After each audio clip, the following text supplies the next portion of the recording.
Hello and welcome to another exciting episode of the Comic Book Chronicles.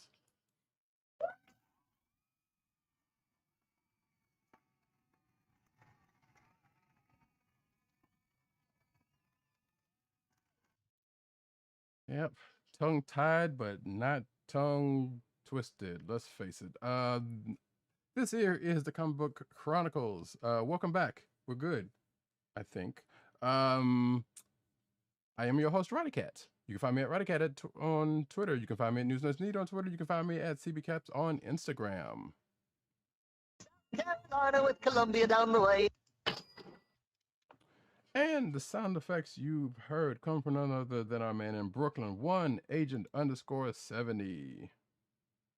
We are back after a week off, celebrating and hiding from our families at the same time during Thanksgiving dinner and the weekend. So, glad to be back, folks, with now 2 weeks worth of books and comic book news and reviews. That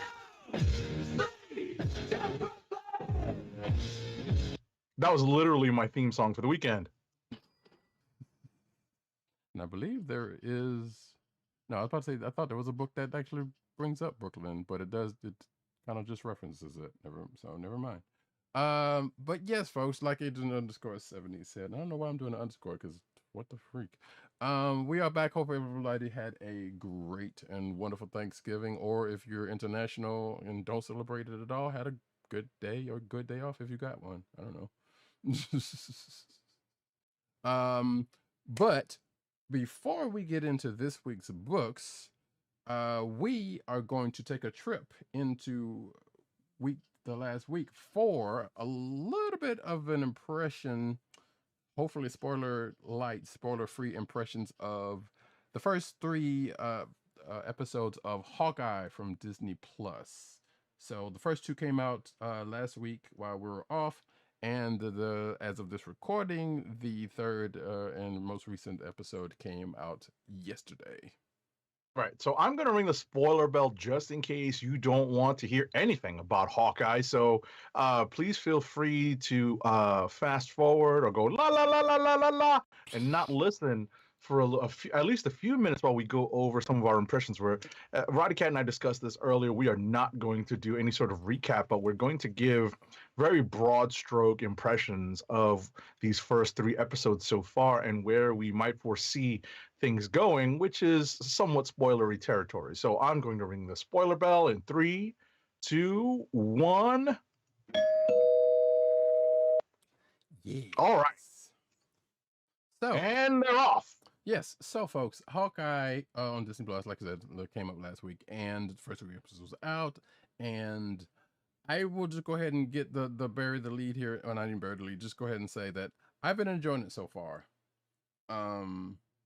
You know, I can't say this was probably my most anticipated Marvel show, but probably is in the current slate anyway, or at least as of for the rest of this year, because there are no other Marvel shows next for the rest of this year. Oh no. And as you may or may not have heard, the show is pretty much borrowing quite heavily from Matt Fraction and David Aja's run, which is a spectacular run. If you have not read that particular run, you really should. If you are a fan of Hawkeye, if you're not, then I don't know what you're doing watching. I'm stop. Or I don't know, or if you want to get a little bit more flavor, let's say, into the stuff that they're using. So I don't know if you've heard any other podcasts that have talked about Hawkeye's first three episodes, but I have heard David Aja's name pronounced as Aha, like the band Aha, like Take On Me. Okay. So we've been erring on the side of caution and saying Aja, but I guess it is Aha. So I guess we'll stick with Aha for now, unless we are corrected in the future. Which is kind of funny because I feel like because I feel like even when we were discussing, because this show has been around long enough to where we've discussed that particular run, and I believe we had the same issues then, whether it was right. Aha or Aja, and as some people have heard said, I knew wasn't right, Asia. Yeah, no, that wasn't going to be right. Yeah. So that definitely wasn't going to be right. But just to finish my thought, Mhm. what we have to bear in mind is obviously the Hawkeye of the MCU is an amalgam of both the 616 comic book Hawkeye and the Ultimate Comics Hawkeye. And what we I think need to bear in mind is that the Hawkeye of the Fraction and Aha run, along with Annie Wu, of course, and that first two arcs that are like really seminal to that series. Uh, they're very different characters. That 616 Hawkeye is a bachelor. That 616 Hawkeye is, a little bit more of a smart aleck, talk back type character, whereas this Hawkeye very much states it himself. He's not going to be wearing a garish costume. He's supposed to be, the rough equivalent of a silent assassin because he is trained to be so by Shield. Right. So that is just one, that's just one of several differences between the 616 character and the MCU character. And so we're not going to fairly expect a true and exact copy or Right. even a close Comic perfect. adaptation of Right. the Hawkeye series that this is at least borrowing from. This is definitely something that is adapted, and we use the word adaptation as freely and as in its strongest sense here. Mm-hmm. But to its credit, and actually to your point on the Hawkeye stuff, yeah, because even like you said, Hawkeye's kind of a smart aleck. At least he was in the beginning in his early comic run, but that run I feel like cemented him more of as a kind of a schlub a little bit, not necessarily to the Ant-Man, to the Scotland Ant-Man level, but kind of sort of. But that said, that everything I just haven't said. Yeah, I mean, yeah, I was about to say, like, Roddykat and I can go back and forth on this because I always thought that Hawkeye was kind of a schlub when they did his whole that mini series where they introduced him as the security head of whatever company that was that made him that sky sled. Yes. Where they introduced him and Mockingbird as a potential couple back in '83. Right. Mm-hmm. Exactly. Back in the early 80s, I was, I was a youngin' back then. And even I could kind of tell that Hawkeye wasn't exactly the brightest bulb in the pack. And I think, that sort of, and this is just part of the natural evolution of the character. We're not going to parse that out, folks. We're just going to say that Hawkeye's characterization is different in the 616. It's different from the MCU version. So now what we get here is, as I said, an adaptation, and without spoiling too much, and a lot of this is coming from the commercials, we have what we find out is a follow-up, almost a direct follow-up to Endgame.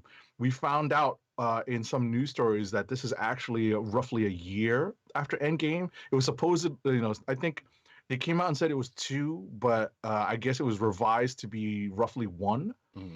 And this is a pretty direct follow-up to the events of Endgame and how things end for Hawkeye there.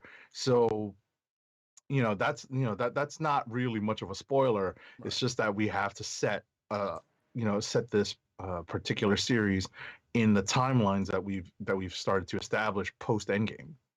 And I guess we can go on and say on that point. So, and you've seen the trailer, so none of this I'm about to say is going to be, well, if you've seen the trailers, none of this is going to be a spoiler. So, yeah, Hawkeye's in New York with his family. They're doing things, and then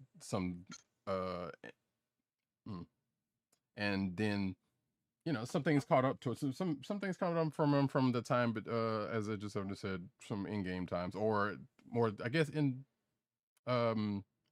more Infinity War, I guess, because that wasn't that. Oh no, the in between. Right. It's the in between because right. So basically, what Roddykat is getting at is, as he mentioned, some things come back full circle to Hawkeye, namely the whole Ronin bit, where we find out that in between the events of Infinity War and the 5 years between Infinity War and Endgame, where Hawkeye basically goes off and becomes a masterless Ronin.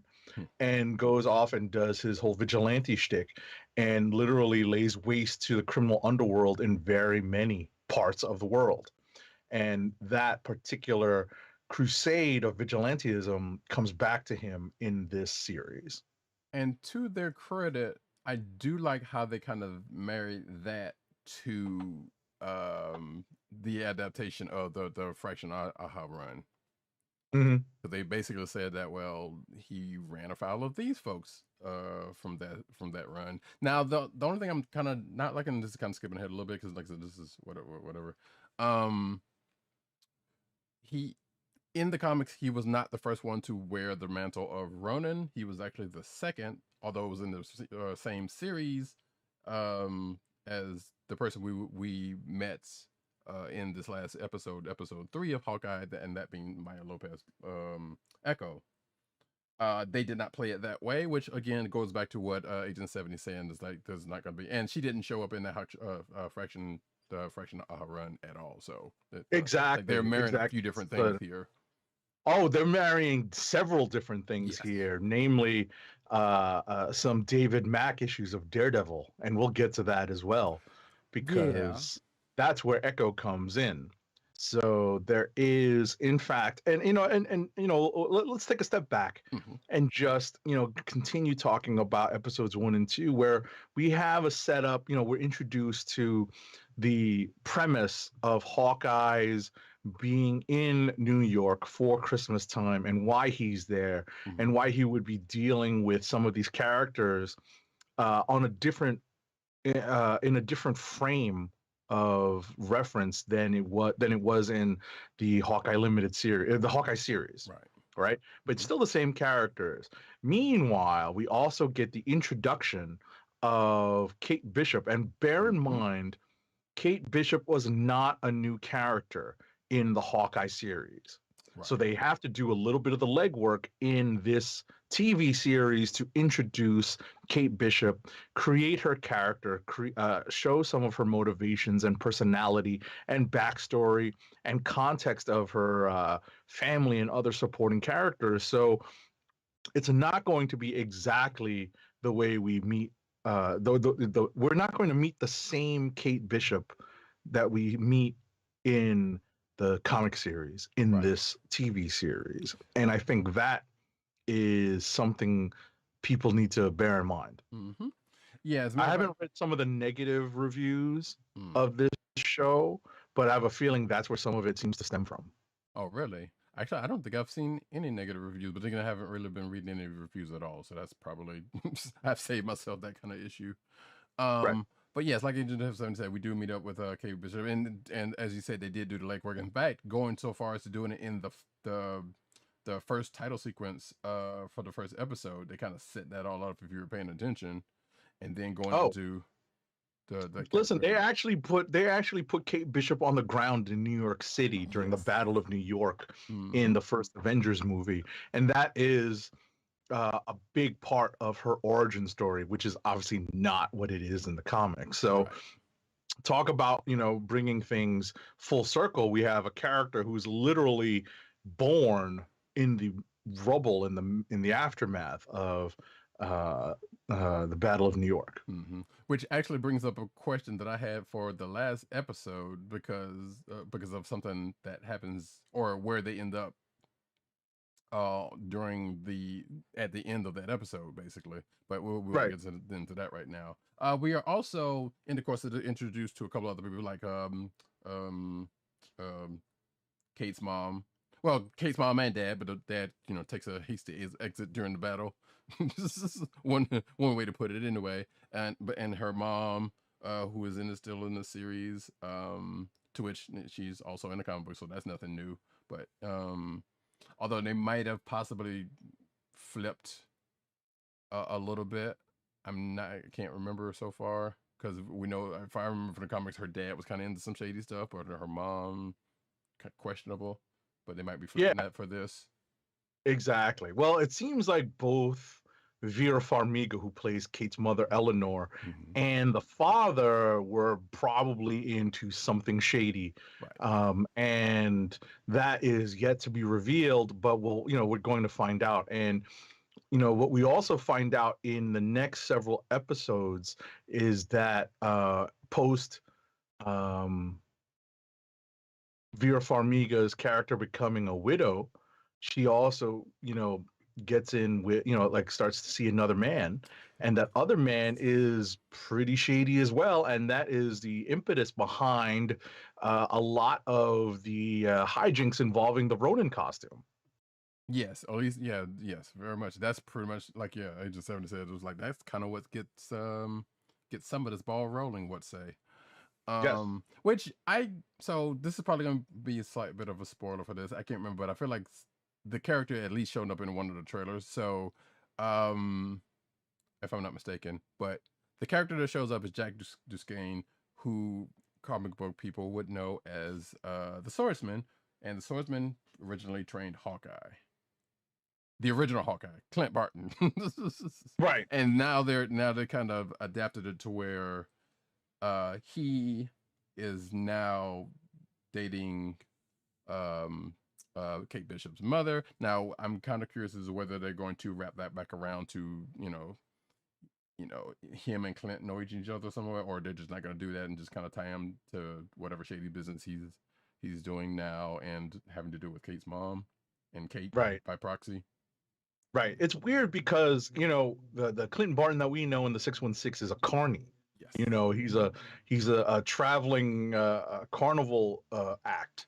So it's not the same, obviously, as Ultimate Universe Hawkeye, and therefore the MCU Hawkeye. So Right. we don't know if they're going to tie them together at all, Right. or whether or not they'll even interact, beyond being adversaries. Right. So let's see. One other thing to note, I guess just to kind of end up one other. Well, there'll be plenty of other comic ties, but Clint's brother from the 616 probably hasn't shown up yet, and probably won't because they're only doing 6 episodes, and Right. and that probably has to do with, well, they've already established Clint's family and haven't said anything about the brother, so this is like basically more Ultimates.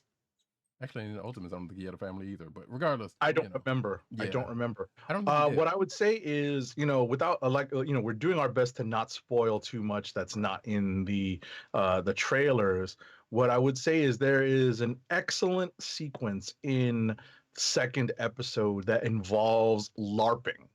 Yes. And another the character. LARPing sequence is phenomenal because, and I'm going to bring in some of my own personal context here, I had never heard of LARPing through most of high school.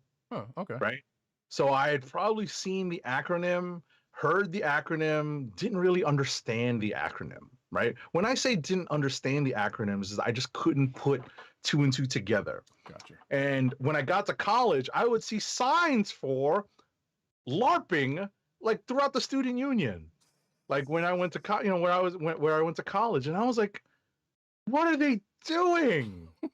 And then I had someone explain it to me, and I was like, wow, that could be cool, but sounds so lame. But I am not judging here. I am not judging. Yo, Yes. it's like it's like me it's like my ever evolving relationship with cosplayers at Comic Cons, because just because I don't necessarily see the benefit or the use of what they're doing doesn't mean I have the right to judge, whether or not it's good or bad. Right. So, and some people will say the same thing about playing D&D or playing video games or any other such like activities.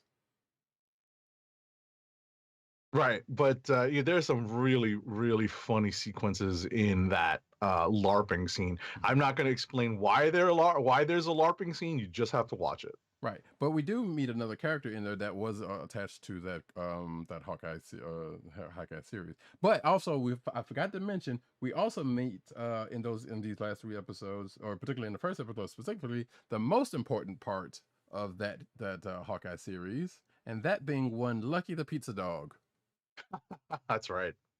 And actually, I'm surprised they found they found a pretty good match for the breed, and even down to the eye. Which I think. Well, I think the eye is CGI.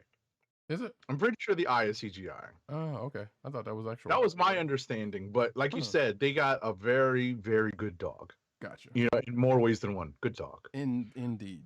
But that being said, so yeah, like I said, without treading too far into spoilers territory, and I guess a little bit behind the scenes. So we do find out that to their credit, like I believe Fraction has a consulting producer credit. Yes. On the series, and both he and Aha, they get special thanks at the end, and in addition to other people.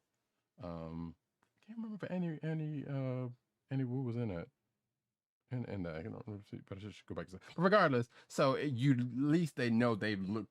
They basically said, "Hey, look, this is your series," and they gave proper credit. And also, like, so another behind the scenes thing, and maybe this is the first time I'm seeing this, or maybe haven't paid attention. I don't know if you noticed this, but it said something about it being a Kevin Feige production, and I don't recall any other thing before now saying that. I did not notice that. I'm going to have to go back and check that out. I'll tell you that I believe it was the Ringerverse had an interview with Fraction, and I listened to that particular podcast. We don't get paid by them, but I'm just going to mention that I listened to that particular interview. And Fraction, obviously much more so than any of the other Marvel creators that have had any sort of input on these MCU, Disney projects, be it film or television, Fraction, I think, has had the most input into the series, not necessarily in terms of the writing, but in the characters and their motivations and what characters might actually sound like. Right. And what he was going for when he was writing the series. Nice. I mean, and it probably also shows, given how much stuff from the series kind of shows up, whether as an Easter egg or just period, like, right. We get some stuff that's lifted almost pretty heavily from the series that shows up in the thing. Not necessarily note for note, but pretty well close enough, to evoke everything. In fact, we're even getting. I don't know if we're gonna see the there's a couple of things I'm curious of whether we're going to see play out. But we do know we're getting a character that had a lot to do with that series. I don't know if we're going to see that character as their not necessarily final form, but the form we see them most in. You may or may not know who I'm talking about. Who is attached to Echo. But I don't know if I'm not sure if we're going to get that far with it. Because like I said, the show's only 6 episodes, so obviously they can't, there's a lot they can do, but only so much. Right. So for them to get from here to there. And I think I don't know if you've noticed this, to kind of get back on it. So this is around Christmas time, so that's the thing, and everything's kind of realistically, well, not realistically, but it's counting up to Christmas, because Hawkeye's in New York. He was with his family, but then once all the stuff comes out, he sent his family on home, said he'll be back home for Christmas, but is having trouble getting back to that because of the troubles going on. So for me, that kind of felt like, I don't know, for some strange reason, I don't know if you felt like there's kind of a Die Hard situation going on. Not a situation, but there's feels like there's shades of Die Hard in it. Die Hard in it. There were shades of Die Hard at the beginning. Even before the show actually premiered, I just had a sense of Die Hard, which is a Christmas movie, people. Basically. And thank you. And there are definite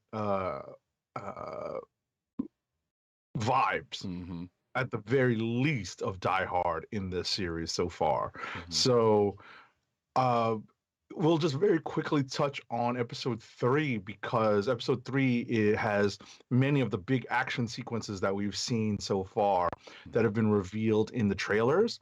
And some of those were really well done. Yes. And as a New Yorker, born and bred, watching, I admit to being that New Yorker guy who thinks there's no way they can get from point A to point B to point C that quickly, because they're obviously cutting from shot to shot, and they don't have time to, sit in traffic and make all the turns.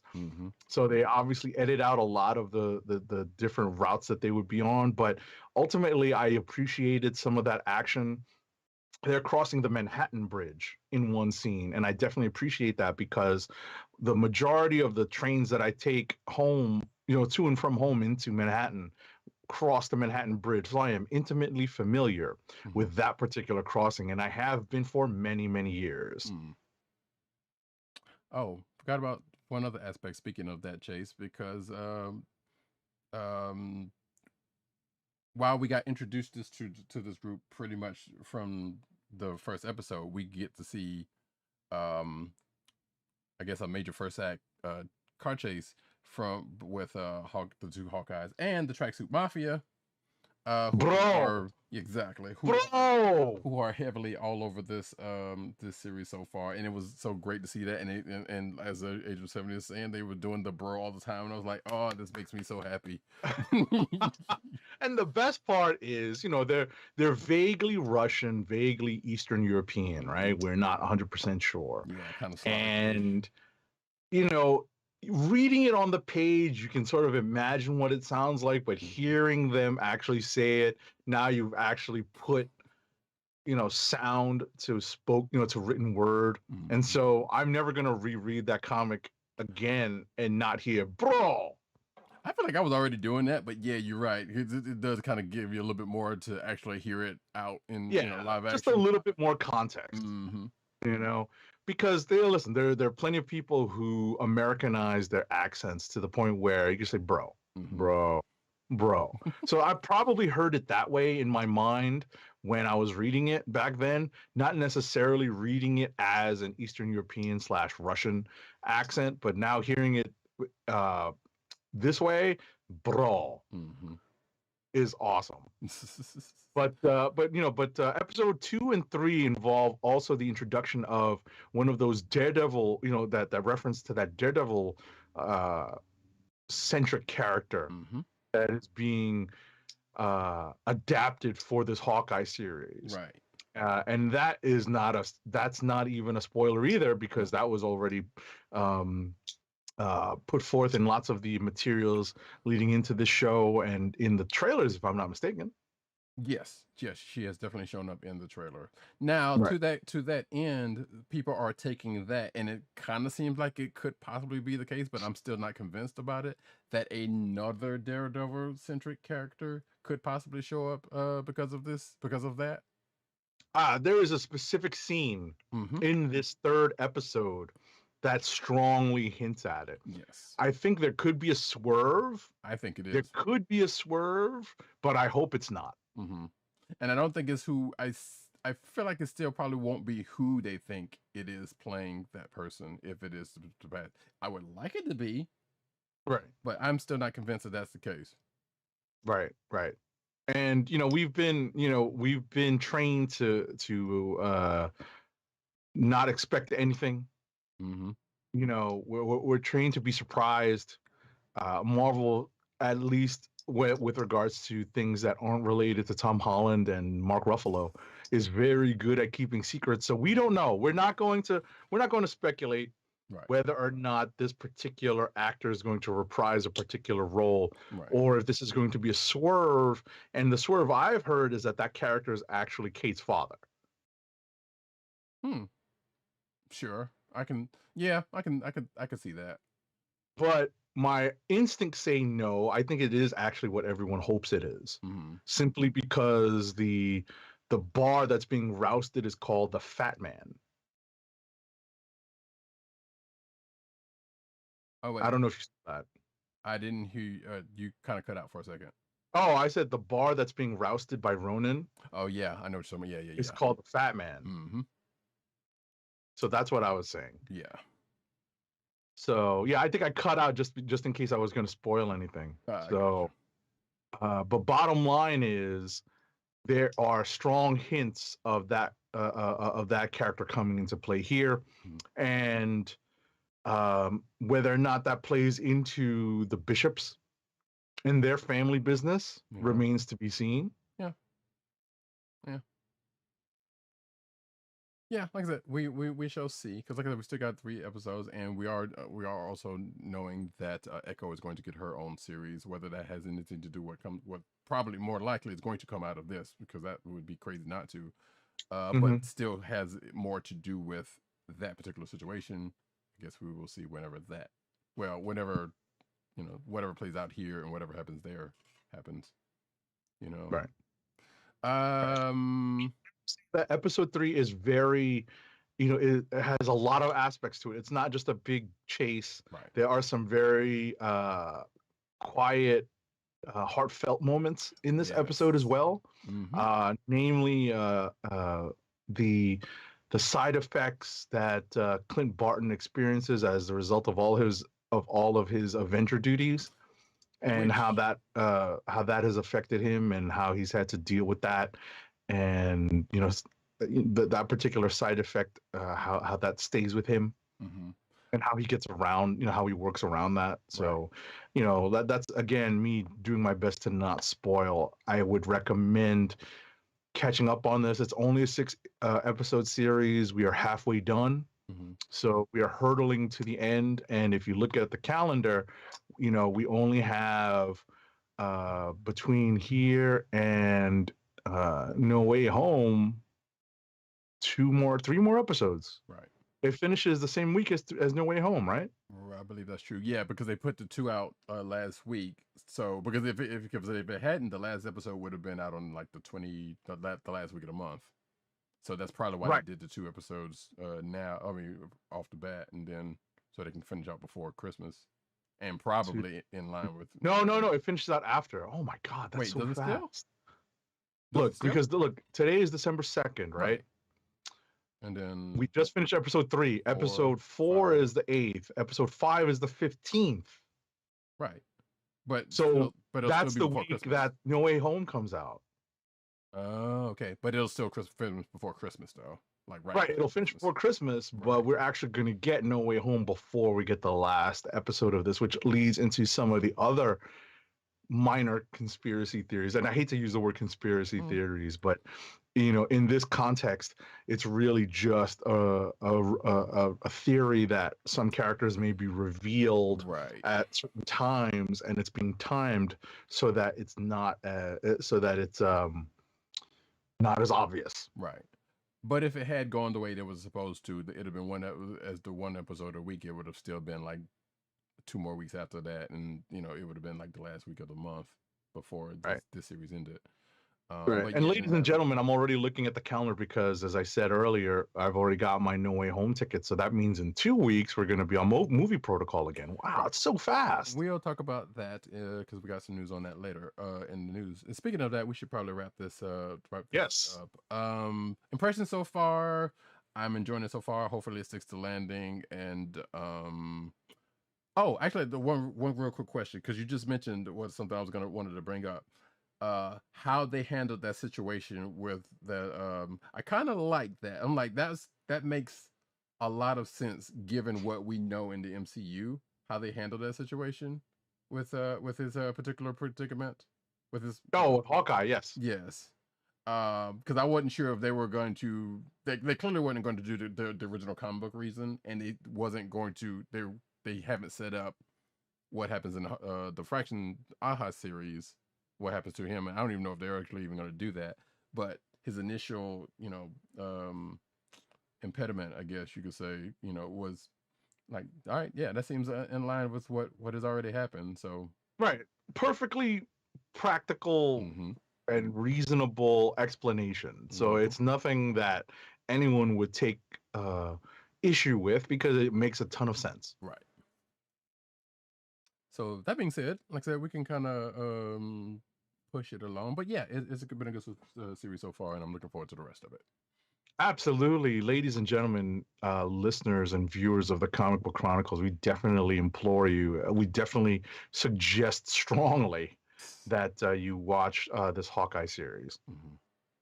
Anyway, if you are inclined, even if the knowledge of the character comes from the MCU, I think you would still get something good out of it. Absolutely.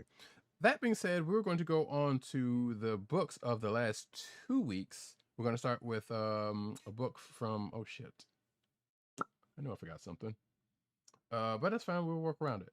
The books from last week, starting with Hulk #1. Oh, okay. I thought we were gonna start I with mean, Black I'm Panther. sorry. You're right. You said we said Black Panther. I was looking at Only because I was gonna go in alphabetical order. Mm-hmm. So let me click over to that as well as getting the creative team up. So Black Panther #1, this latest volume is written by John Ridley with art by Juan Cabal, colors by Federico Blee, and letters by VC's Joe Sabino. So, the issue opens with Black Panther leading an Avengers away mission, basically. There's an issue going on where a decent sized group of Avengers has to work through this particular problem, and Captain America and Black Panther are left kind of chit chatting, with Captain America looking to gauge, or at least looking to get a commitment from T'Challa that he's going to be as much of a full-time Avengers chairperson as he would be ruler over Wakanda. Now, Wakanda is in a very different place as a result of the ending of Ta-Nehisi Coates' run in terms of its governmental structure. And we find ourselves at the beginning of this issue neck deep in the throes of democracy working its slow process, and T'Challa becoming very frustrated, but at the end of the day coming to some level of acceptance. Meanwhile, what we find out in the rest of the issue is that T'Challa, for all that he's done for the country, is also what we've learned about this character over the course of his entire comic book history is that he is always looking to gain an advantage and is looking to be prepared, and this is just another aspect of that this is another way that aspect of the character has been set forth. It's a mechanism that Ridley uses here that's not foreign that wouldn't be foreign to anyone who's read espionage / action books or watched such movies like The Bourne Identity. And what we have here at play is, at least in the second part of this book, definitely a little bit more of an espionage thriller, and that is probably going to lend itself to some of what we see in that last. It's not necessarily a splash page, but what it is that it's a teaser of several panels that show what is likely going to be upcoming in this book. And what's involved is some conflicts with some longstanding allies and friends of T'Challa, and whether or not his plans and some of the machines that he started working in terms of political and espionage machines, things that he started working on, whether or not they're going to cause him to come into conflict with some of these people. Yeah, like some of that was like, okay, this, I don't know, I wasn't sure how I felt about that. Like it's I dare say it was kind of a trope, but I mean, comic books, if anything, are full of tropes, so that's not, saying anything positive or negative about it. But there was enough there for me to be kind of partially interested, especially with that last page, as you said, that kind of shows what looks like the could be coming in the volume, which is also kind of another World War thing. So I'm still probably going to check this out. I mean, I am going to check this out. It's like, I mean, for scientific reasons, or as a fan of the character. Academic reasons, yes, yeah. So, but that being said, Like, yeah, it was a interesting enough first issue to where I'm like I can see myself coming back to it to see what's going on with it. Um, and Yeah, I mean, it's we're used to, listen, like I said, we are used to T'Challa having plans A through Z and then going into like the Greek alphabet after that, you right, know, and we are just seeing the latest iteration of that aspect of the character being played in this story. So, you know, I'm glad that Ridley has picked up on some of the things that Coates left behind, like Wakanda being a burgeoning republic, you know, trying to implement a democracy under under the figurehead of a monarchy. mm-hmm. So, you know, it's I enjoyed it, but at the same time, you know, I'm kind of curious to see if this picks up over the next several issues. Right, and that's kind of the thing. Like I was like, all right, it's an interesting enough start to kind of get me interested in going further. Mhm. Is it gonna hold? We'll see. Right. Fair enough. Um, Fair enough. I was about to say there All was right. one other thing I was gonna say about that was kind of was going off of your point with that because like yeah everything he's done even with his not stripped down because it's not like you know with his I guess paring down of power it's still because he wants to protect Wakanda and that's always been like you said kind of his main thing. Right. So Right. So he's always, you know, so he's going to have multiple plans in place. mm-hmm. And, you know, even though a lot of that stuff was retcon, like why he joined the Avengers, Right, why he did, you know, why he does this, right, a lot of it is, you know, a lot of it definitely plays off that it's not paranoia, it's being prepared, right, you know, but there's a healthy paranoia in there. So yeah, it's definitely an aspect of the character that we've seen before, we've seen explored before. So we'll, you know, I'm willing to give it a little time to see if Ridley has something new to say right, with regards to this aspect of the character and what, you know, anytime you bring in governments, there's always espionage and intrigue and you know that seems to be like a trope when it comes to mm-hmm. that type of storytelling. As you said, you know, it might be a different type of trope than what you want than what you were referring to, No, but it's still a trope nonetheless. no, And we're there. right, so ultimately we'll see if this is something that Ridley has something new to say, uses this to say something new. Right. That being said, we can go on to our next book, which is actually Hulk #1. Right, right. So we had a little run of #1 issues last week. Mm-hmm. So Hulk #1 is written by Donny Cates, and it is what is it? So the art it looks is by Ryan Otley. It doesn't say that there was an inker, so I think Frank Martin, who's listed as the color artist, colors right over Ryan Otley's pencils. Maybe he's doing digital, so it's not pencil and ink. VC's Corey Pettit is the letterer, and I'll lead off by saying that we got a little bit of a teaser for this in the free comic book day Marvel uh, Hulk issue or the what was it like the Avengers and Hulk I think it was. The Avengers, and yeah, which I still hadn't read now that I think about it. Right. So we did get a little bit of a tease of this. It's really where we pick up not on the first page, but on the page after we find out that a lot of what we're seeing here is happening within, not without. That's me describing it without spoiling it. Yes. And the meeting of the minds, which I'm happy to say involves Peter, not Ben Riley. And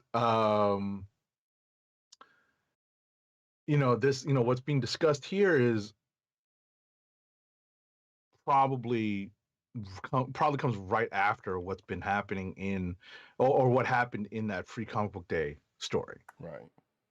So that that's essentially what you missed. You didn't really miss anything. It's just everything that happened in that Free Comic Book Day story leads up to this particular meeting of the heroes and trying to figure out what Bruce Banner is up to in the wake of the ending of Immortal Hulk. Right.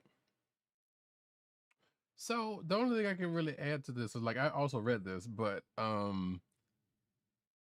I think coming out of Immortal Hulk, we were like, what in the world are they going to do with the Hulk after this? Because let's face it, that series is kind of a hard act to follow at this point. Yes. And I still say remains to be. But given what Cates and crew has started off here, is definitely has me wanting to come back for at least this arc. At the very least, the next 2 or 3 issues, if not the whole 5 or 6 arc, or whatever, however long this first arc is going to be. Because there's a premise in here that is set up, and I'll just go ahead, because I think there might be an article on this later on, but basically, what if the Hulk had a purpose that we didn't think about, without giving too much away, like. And then it kind of goes back to the thing of well, you're all in here with me and not the other way around type of situation that could potentially be teased out. Right. Shout out to Rorschach, right? Exactly. Also, we and that is that particular statement that Roddykat just made has multiple meanings to it. Not only does that particular aspect come into play, we also find out that the Hulk may serve yet another purpose with some modifications. Yes. And what we get, and the concept that we have here, is of pilot and craft. Yes. Or pilot and mecha. I would go so far as to say a Star Trek situation in that vein. In a weird vein, because Robotech, right? Exactly. That's why I said pilot and mecha, because that is essentially what the relationship that we see developing, at least towards the end of this issue. We'll see what's to come in issue number 2. Yeah, and as said the issue, yeah, this is definitely probably not going to last that long, given the nature of the relationship. We'll see. Yeah, we'll see, because I'll give you an example. Planet Hulk, right? Where the Bruce Banner persona took a long time to exert any sort of force in the relationship. Right. But I believe wasn't that that was Greg Pak. I know, but wasn't that like purposely? If I vaguely I don't even know if I even read Planet Hulk, now that I think about it. I know stuff that happens in it, but I don't think I've ever actually read it. And I think that was one of those events we were gonna probably get to if we had gotten back around to those, right. Listen, if we ever get locked down again, God forbid, knock on wood, right, and we need to come up with some evergreen content, we definitely have a list of comic book events that we would record shows talking about. Or at least locked down to the point to where books aren't coming out, because obviously we are still at some variation of in places, but books are still coming out, so we don't have to. Let's not discount the fact that we are still living in the midst of a freaking pandemic. So, but that being said, Hulk number 1, like I said, Hulk number 1, this interesting premise. I was definitely had no expectations going into this issue as to what could do, because like I said, the bar's kind of set, pretty lengthily coming out of that last series. And at this point, I don't know, maybe you caught on something I may not have, but I don't see anything that was like seemed to directly. Well, no, actually, I take it back. There was one thing that was kind of, at the very least, mentioned coming out of the last series than this one. Oh no, there is a direct reference. Right, that's what I'm saying. I was like, there's a direct reference in this. Right. So, but so far that is the only thing. So at least they're still playing on part of it in that aspect. Right. But whether there's anything else that's going to come out of it, I guess we'll see.